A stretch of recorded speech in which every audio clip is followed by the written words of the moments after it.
So hello guys, in this video I'm going to show you how to fix your Sweat Wallet app login problem. So to do this is really simple. So here in your Sweat Wallet, all you can do is actually go to your settings, go to general,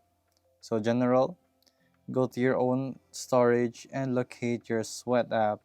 So from your Sweat app, let's go find it for a while. So let's see, there we go, Sweat Wallet, and then all you have to do is offload the app.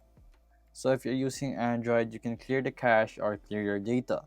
So from there, all you have to do is reinstall the application so that you'll have to log in again because the application is really buggy as of the moment. A lot of reviews state that it's really buggy. So as you will see here, that the most critical is there's always a buggy review. So there you go guys, just offload the app, or you do so just delete the app and reinstall again and log in again.